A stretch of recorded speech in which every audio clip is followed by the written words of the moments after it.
Hello बच्चों, आप लोग कैसे हो?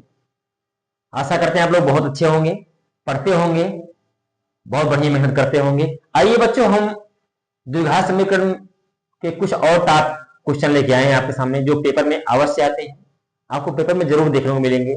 ये जो क्वेश्चन आपके सामने दिख रहा है, ये क्वेश्चन द्विघात समीकरण 2x² + 7x + 5√2 बराबर 0 के गुणनखंड विधि द्वारा सॉल्व करना है। बच्चों, हम अक्सर देखते हैं विद्यालय में बच्चे रूट को देखकर, ये रूट को देखकर बच्चे अक्सर घबराते हैं। तो आपको घबराने को सकता नहीं, रूट को देखिए तो घबराइए, हम नहीं कर पाएंगे, हम कैसे तोड़ेंगे इसको, इसमें कोई आपको टेंशन लेने को सकता नहीं है। आइए आपको हम बताते हैं बेहतरीन प्रकार से, वीडियो को देखिए आप। जैसे आपके सामने है √2x² + 7x + 5√2। अगर आप इसे एक बार ध्यान से वीडियो को देख लोगे तो अवश्य आपको आ जाएगा =0। बच्चों, इसे आपको सॉल्व करना है। इसे सॉल्व करने के लिए सबसे पहले हम क्या करेंगे बच्चों, पहले अंक और लास्ट में अंक है, देखो पहले अंक को गुणा करते हैं, हमने आपको पहले बताया था। अगर द्विघात समीकरण के में खंड करने हैं, आपको गुणनखंड करने हैं, सबसे पहले क्या करते हैं, हम इसके अंक पहले जो है और लास्ट में उसका गुणा करते हैं। जैसे √2 और गुणे 5√2 को गुणा करेंगे बच्चों, तो √2 क्या हो जाएगा, 2 हो जाएगा, 5 बार था, 5 दूनी 10 हो जाएगा। अब गुणा करने बच्चों 10 आना चाहिए, लेकिन जोड़ने घटाने पे 10 का ऐसा खंड करो कि जोड़ने घटाने पे 7 आना चाहिए। हम क्या करेंगे, 5 दूनी 10 होता है, अब 5 + 2 कर देंगे, क्या हो जाएगा बच्चों, 7 हो जाएगा। इस तरह हम इसको आराम से सॉल्व कर सकते हैं। आइए देखते हैं किस तरह से बच्चों। जैसे √2x² है, अब हम क्या कर सकते हैं बच्चों, यहां पर +2x लिखेंगे और +5x, क्यों कि 5 2 7, गुणा करने पे आएगा और जोड़ने पे आएगा 7, और गुणा कर देंगे आएगा 10, जो कि अंकों का गुणनफल आया था हमारे सामने 10, और +5√2 = 0। अब बच्चों आपको क्या करना है, इसमें करना यह है ग्रुप बनाओ और कॉमन लो। कॉमन लेना मतलब भाग देना, कोई भी चीज बाहर कॉमन लेते हो मतलब इसका भाग आपको करना पड़ेगा। जैसे इन दोनों में सबसे पहले क्या कॉमन है बच्चों, सबसे पहले x कॉमन है। अब देखो √2 में क्या, √2 कॉमन है, तो यहां पर अगर हम √2x कॉमन लेते हैं तो इसका मतलब √2 दोनों भाग देंगे, हम √2x कॉमन लेंगे, √2x से भाग देंगे तो √2 से √2 कट गया बच्चों, x² से भाग देंगे, x² में x से भाग देंगे, x बचेगा प्लस। अब जरा देखो, अब आपको समझाते रफ कार्य में, आई देखिए, जैसे हमको √2 से भाग 2 में देना है, आपको आराम समझिए, कोई दिक्कत नहीं है।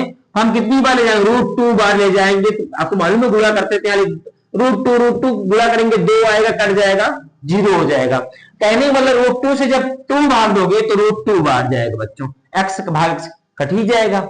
आगे चलेंगे तो 5 दोनों में कॉमन क्या दिख रहा है आपको, 5 दोनों में 5 कॉमन लो, x तो है नहीं तो x लेंगे नहीं, यहाँ पे x बचा, प्लस 5 से 5 कट गया, √2 बचा = 0। अब हम देखते हैं अपने खंड में ए जो मैंने कॉमन ब्रैकेट वाले दोनों मिल रहे हैं, खंड आपका सही है। अब इन सब में कॉमन क्या लेंगे, सब में कॉमन है x + √2, क्या है बच्चों, x + √2 एक ब्रैकेट में, दूसरे ब्रैकेट में जो बच रहा है √2x + 5 = 0। दोनों को क्रम से अगर हम 0 से तुलना कर दें बच्चों, जैसे x + √2 = 0 है, x बराबर क्या हो जाएगा, -√2 बच्चों। अब अगर इसी प्रकार से हम √2x बराबर -5, चूंकि प्लस वाला उधर जाता है -5 माइनस में जाता है बच्चों, x बराबर हो जाएगा -5/√2। इस तरह आपका दोनों मान, ये जो दोनों मान है आपके, ये कंफर्म हो गए। x का मान क्या आ गया बच्चों, -√2 का -5/√2। आपको बिल्कुल निश्चिंत होकर सवाल लगाना है, वीडियो देखना है और आराम से आप बिना घबराए आपको सॉल्व करना है। मैंने एक एक चीजों को आपके सामने खंड कर दिया है, एक एक चीज समझा दिया है, कॉमन कैसे लेना है, कैसे क्या। अगर आपको अभी दिक्कत हो तो कमेंट करिएगा जरूर। हाँ बच्चों, तो आइए इसी क्रम में चलते हैं दूसरी सवाल, जो कि रूट में है, ये भी सवाल रूट में है। आप लोग को रूट में ज्यादा चिंता होता है, हम देखते हैं एग्जाम में, इसलिए आपको बिल्कुल नो टेंशन हो कि जितनी सवाल रूट में आती है आपको उन सब इंपॉर्टेंट बता दे रहे हैं। तो आप अगर अध्ययन कर लेंगे तो आराम से उसे आप लगा लेंगे, बिना बेहिचक आप, नो टेंशन हो गया, आप सवाल लगाएंगे और अच्छे मार्क्स आपके आएंगे पेपर में। आइए आपको सवाल नंबर दूसरे में चलते हैं यहाँ पे। जैसे कि आपके सामने बच्चों √3x² - 11x plus 8√3 equal to 0। देखो लगभग सवाल सेम है उसकी तरह, केवल सवाल में अंक चेंज है, बाकी सेम सवाल है। आपको क्या करना है, सबसे पहले समझना है कि हम कैसे इसको सॉल्व करेंगे। आप लोग अक्सर √3 देख करके, √2 देख करके अक्सर मैं देखता हूं आप लोग घबरा जाते हैं तो कैसे लगाएंगे, इसलिए घबराना नहीं है आपको। जैसे पहले अंक और लास्ट में मैंने कहा पहले अंक को गुणा कर लेना है। द्विघात समीकरण के शुरू में अगर अंक है तो उसका और लास्ट वाला अंक को गुणा हम लोग कर लेते हैं। कैसे गुणा करते हैं, जैसे मान लीजिए √3 हमारे पास है और गुणे 8√3 है। मैंने कहा बच्चों √3 गुणा क्या होगा, 3 होगा, और 8 बाहर था, 8×3 24 हुआ। कितना हुआ, 24। अब गुणा करने पे 24 है और जोड़ने कराने क्या है बच्चों, 11 है। अब हम आपको कैसे बताएं, 24 का खंड करेंगे, 8 गुणे 3 होता है, 8 3 24 होता है, और 8 में अगर हम 3 जोड़ दें तो क्या होता है बच्चों, 11 हो जाता है। कितना हो जाता है, 11 हो जाता है। आपको आराम से इस तरह से गुणा कर, सबसे पहले क्या करना है, गुणा कर लेना है। अब क्या करना है, और हमको इतना मालूम हो गया कि 8 और 3 जोड़ेंगे तो 11 होगा, और गुणा करने पे हमारा क्या आ रहा है बच्चों, 24 आ रहा है, 8 3 24। हम चलते हैं आपके सवाल में, आप शायद इसमें कोई दिक्कत आपको नहीं हुई होगी। आइए तो √3x², यहां पर क्या करेंगे बच्चों, माइनस, क्योंकि माइनस में माइनस जोड़ते हैं तो माइनस में लिखा जाता है, -3x minus 8x plus 8√3 equal to 0। इसे आपको लगाना है। आप लोग सोच रहे हैं कैसे लगाएं, कैसे कॉमन लें, कैसे क्या करें, तो आपको इसमें मैं पूरी तरह से कोशिश करके वीडियो बनाया हूं, इसमें आपको किसी प्रकार से कोई दिक्कत ना हो। आइए देखते हैं कैसे। अब बच्चों इन दोनों में ग्रुप बनाएंगे और कॉमन लेंगे। मैंने आपको बताया, इसके पहले सवाल मैंने आपको समझाया, इसके जो पहले सवाल मैंने पढ़ाया उसमें बताया आपको कि कॉमन लेना मतलब भाग देना। आराम से आप कैसे समझेंगे, इन दोनों में कॉमन आपका √3x हम ले लेंगे, तो x² में x कॉमन लेंगे तो x बचेगा, तो आपको सबको मालूम है। लेकिन माइनस जैसे हम √3 कॉमन लिए हैं तो 3 भाग होगा, तो हम चलिए भाग करके आपको दिखाते हैं। √3 से 3 में √3 से भाग देंगे, 3 में कैसे जाएगा, सिस्टम तो यही है। अब √3 बार हम ले जाएंगे, कितनी बार ले जाएंगे बच्चों, √3 बार ले जाएंगे, तो यहाँ √3 क्या होगा, 3 हो जाएगा और कट जाएगा। इसका मतलब √3 का भाग जब 3 में करोगे तो क्या आएगा, √3 आएगा, x वैसे भी कट जाएगा। इन दोनों में चलते हैं तो देखो 8 दोनों में है, पहला कॉमन क्या है बच्चों, अगर 8 और 8 भाई दोनों अंकों में दिख रहा है, आपको कॉमन क्या लेना है, दोनों में 8 है तो कॉमन ले लेते हैं, -8 कॉमन लेते हैं चूंकि माइनस है, तो यहाँ क्या बचेगा बच्चों, x बचेगा, और 8 से 8 कट जाएगा तो प्लस माइनस चिन्ह गुणा, प्लस माइनस माइनस 8 से 8 कट जाएगा तो √3 बचेगा इक्वल टू 0 आ गया। अब आपको क्या करना है, देखो सब में कॉमन क्या है, सब में कॉमन x माइनस √3, और बाहर क्या बचा, √3x माइनस 8 इक्वल टू 0। अब आपको क्या करना है, दोनों को क्रम से 0 से तुलना कर देना है। तुलना कर देंगे तो x minus √3 equal to 0, x बराबर क्या हो जाएगा बच्चों, √3 प्लस में उधर चला जाएगा। तो आइए इसको तुलना करते हैं, √3x बराबर 8, ठीक, x बराबर क्या हो जाएगा, 8/√3। इस तरह बच्चों x के दो मूल आए, एक √3 आया, एक 8/√3 आया। इस तरह आपका ये दोनों आंसर हो गए। आपको बिल्कुल रूट देख के घबराने को सकता नहीं है, आराम से आप लगाइए, वीडियो देखिए, कोई समस्या हो तो जरूर कमेंट करिए, हमें यहाँ सामने हम वहां से फिर से बताएंगे आपको, ठीक। बच्चों देखो आपको सवाल नंबर 3 में ले चलते हैं, 2 सवाल हो चुकी बच्चों। आज देखिए इसमें जैसे आपका ये समीकरण आपके सामने 3x² माइनस 6x प्लस 2। बच्चों इसको हम लगाने के लिए तो लगाएं, कोई दिक्कत नहीं है, इक्वल टू 0 मूल निकालना है। कुछ सवालों को हम आपको जैसे 3 दूनी 6, अब कैसे करेंगे, 6 आए, 3 2 5 ही होता है बच्चों, कठिन पड़ता है। इसलिए आप लोग इसको अगर आपको जैसे लगे कठिन समीकरण लगे जो, उसे हम क्या करेंगे,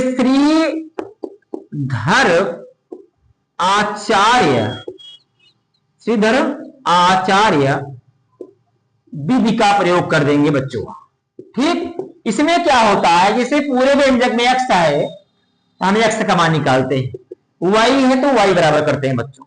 x बराबर सूत्र श्रीधर आचार्य विधि का सूत्र क्या होता है कि शुद्ध नाम है श्रीधर आचार्य विधि, ठीक बच्चों। आप नहीं श्रीधराचार्य कोई कहता है, कोई क्या कहता है, श्रीधर आचार्य विधि जो है बच्चों आपका एक्स है तो एक्स का मान निकालेंगे, एक्स बराबर minus b plus minus root के अंदर बी स्क्वायर माइनस 4ac अपान 2a। ये आपका सूत्र होता है बच्चों। लेकिन इस पे कैसे रखेंगे, एबीसी कहां पाएंगे? तो बच्चों द्विघात समीकरण का जो व्यापक समीकरण होता है a x square plus b x plus c equal to 0 से आपको ए बी और सी के मान ज्ञात हो जाएंगे। जैसे इससे तुलना कर दोगे तो ए बराबर आ जाएगा 3, बी बराबर आ जाएगा -6 और सी बराबर आ जाएगा 2। ये ए बी सी का मान लाके आप इस सूत्र पे रखिए तो आपको आराम से सवाल आ जाएगी, कोई आपको दिक्कत नहीं होगा।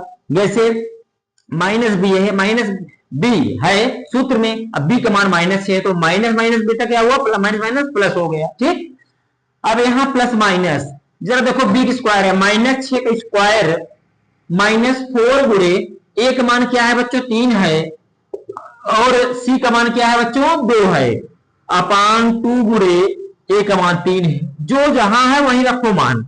अब आगे लगाएंगे बच्चों तो क्या होगा, 6 तो फिक्स हो गया प्लस माइनस, अब 36 क्यों कि माइनस माइनस क्या होता है प्लस, 6 का वर्ग क्या होगा 36, अब माइनस 4 तिहाई 12, 12 दूनी 24 अपान 3 दूनी 6 बच्चों। अब जरा दिमाग लगाइए कैसे हल करेंगे इसको आप लोग। हम इसको हल कैसे करेंगे, 6 प्लस माइनस 36 में 24 घटाओगे बच्चों क्या बचेगा, 6 में से 4 गए 2 बचा, 3 में से 2 गए 1 बचा, 12 आया बच्चों, 12 पूरे बटे 6 है।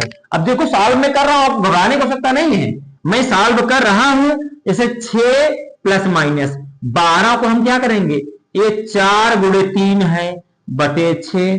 अब जरा दिमाग लगाओ कि 6 प्लस माइनस 4 तो 2 बन के बाहर निकल जाएगा, 2√3 बचा बटे 6। अब आपको क्या करना है, इन दोनों में कॉमन क्या है, इन दोनों में हम कॉमन लेंगे 2 तो क्या बचेगा बच्चों, ये बचेगा 2 3 6, 3 बचा, 3 और प्लस माइनस यहां पे 2 कट जाएगा, 3 बचेगा बटे 6। अब आप सोचिए 2 एकम 2, 2 3 6। अब आपको मैं इस सवाल को यहाँ ब्रैकेट में हल कर देता हूं बच्चों, आप लोग आराम से देखिए, थोड़ा सवाल बड़ी है। तो 3 प्लस माइनस √3 अपान 3 बच्चा बच्चों। अब बताइए आपको कैसे हल करना है इसको हल करने के लिए आप क्या करेंगे, आपको ये जो बटा होता है ना दोनों के लिए होता है आंसर के, तो 3 अपान 3 ले सकते हैं प्लस माइनस √3 अपान 3 ले सकते हैं बच्चों जो आपके सामने है। अब ये तो ये कट गया, एक बचा प्लस माइनस √3 उल्टा भाग देंगे 3 में तो हो जाएगा 1 अपान √3 हो जाएगा बच्चों। आप देखो आपका प्लस माइनस, प्लस चिन्ह लेने पर, जब प्लस चिन्ह लोगे बच्चों लेने पर तो होगा 1 प्लस 1 अपान √3, एक हो गया आपका बच्चा। और माइनस चिन्ह लेने पर क्या होगा बच्चों, आपका 1 माइनस 1 अपान √3। तो आपके x के 2 मान हो गए, पहला हो गया 1 प्लस 1 अपान √3 और दूसरा क्या हो गया बच्चों कामा 1 माइनस 1 अपान √3। आपको आपकी सवाल इस तरह से आप आसानी से बहुत सरलता से सॉल्व कर सकते हैं बिना टेंशन के बच्चों। आइए सवाल नंबर 4 की तरफ चलते हैं। आपके सामने सवाल नंबर 4 देखिए, आपको ये आपका समीकरण है 4x square plus 9x plus 5, इसका आपको गुणनखंड करना है। कैसे करेंगे, इसमें आपको दोनों विधि सूत्र लगाएंगे तब भी आ जाएगा बच्चों, मतलब श्रीधर आचार्य विधि से लगाएंगे तब भी लग जाएगा और साधारण विधि से लगाएंगे तब भी लग जाएगा। कैसे, अगर पहले अंक लास्ट में अंक मैंने बताया ना 5 चौक 20, मतलब 5 गुणे 4 आ जाएगा 20 के ऐसे दो खंडों में बांटो जिसका योग 9 हो, तो 5 गुणे 4, अब 5 प्लस 4 कर दोगे क्या 9 आ जाएगा बच्चों, आराम से लगा लेंगे। आइए इस पे रखते हैं, तो 4x square plus 4x plus 5x plus 5 बराबर 0। मैंने क्रम से रखा क्योंकि आपको प्रॉब्लम परेशानी ना हो। इसमें बच्चों दोनों में कॉमन लेंगे, इसमें कॉमन लेंगे 4x तो क्या बचेगा x प्लस 1, यहां कॉमन लेंगे बच्चों 5 तो यहां बचेगा x प्लस 1 इक्वल टू 0। अब देखो पूरे में कॉमन है x प्लस 1, इसको कॉमन लोगे तो बचेगा 4x प्लस 5 इक्वल टू 0। दोनों को तुलना करेंगे, यदि बच्चों x प्लस 1 बराबर 0 मानेंगे तो x बराबर आ जाएगा -1, ठीक। और यदि 4x माइनस प्लस 5 बराबर 0 मानोगे तो 4x बराबर -5, x बराबर आ जाएगा -5/4। अर्थात आपके x के मान आ गए, x के 2 मान आ गए बच्चों, -1 कामा -5/4। आपको ये दोनों मान आपको आसानी से आ गए होंगे बच्चों। चलते हैं अगले सवाल में, आप आराम से इसको लगाइए। हाँ बच्चों देखिए सवाल नंबर 5, जैसे कि आपको बताया मैंने सवाल नंबर 1, 2, 3, 4, एक 5वीं सवाल आपके सामने दिख रही है बच्चों। इसमें आपको विविक्तर निकालना है, विविक्तर निकालना है। विविक्तर निकालने के लिए सूत्र होता है, इससे हमको विविक्तर किसका निकालना है, 4x² - 6x + 5 = 0। इसका विविक्तर निकालने के लिए बोर्ड एग्जाम में क्वेश्चन जरूर आता है, विविक्तर ज्ञात कीजिए। वो चाहे रूट में लिखा हो द्विघात समीकरण, चाहे साधारण इस तरह लिखा हो, आपको विविक्तर निकालना होता है सूत्र की सहायता से। अब विविक्तर का सूत्र क्या होता है, वो होता है d बराबर b² - 4ac। क्या होता है बच्चों, d बराबर b² - 4ac। विविक्तर का प्रतीक क्या होता है, d होता है। आइए बच्चों आपको मैंने अभी बताया था, अब कहोगे सर जी एबीसीडी कहां पाएंगे हम इसका मान। हमने कहा द्विघात समीकरण का व्यापक समीकरण होता है। व्यापक समीकरण क्या होता है, ax² + bx + c बराबर 0 से तुलना कर दोगे तो आप पा जाओगे a का मान क्या हो जाएगा बच्चों, यहां पर आप निकालोगे a का मान आएगा, देखो 4 दिख रहा है, ठीक। b का मान क्या दिख रहा है, -6। c का मान क्या दिख रहा है बच्चों, c का मान दिख रहा है 5। ये तीनों मान आपको मालूम हो गए, a, b और c के। अब आपको कोई दिक्कत नहीं, मान को रखना है बच्चों। तो b का मान क्या है बच्चों, अगर b का मान -6 है तो यहाँ -6 रखो, वर्ग है वर्ग कर दो, -4 गुणे 1।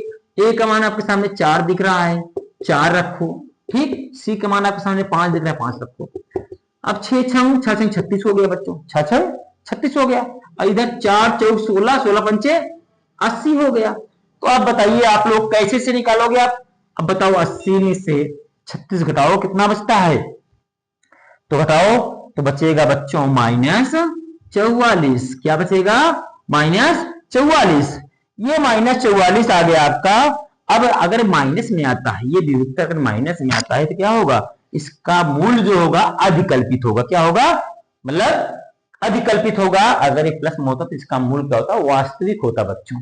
इस तरह आप, हम जानते हैं कि आप जो है जरूर समझ गए होंगे इसे, और इसमें आप विविक्तर में से कोई भी क्वेश्चन अगर आप बोर्ड एग्जाम में निकाल लेंगे, बाकी आगे आपको और हम बताएंगे। लेकिन अगर ये 5 सवाल आप बेहतरीन प्रकार से बैठेंगे और घर बैठ बढ़िया रिवीजन कर लेंगे तो आपको, मुझे आशा है कि आपको जरूर आ जाएगा और 100% आ जाएगा। अगर अच्छा लगे वीडियो तो आप बढ़िया से लाइक करिए, शेयर करिए और कमेंट भी कीजिए और अपने मित्रों में शेयर कीजिए।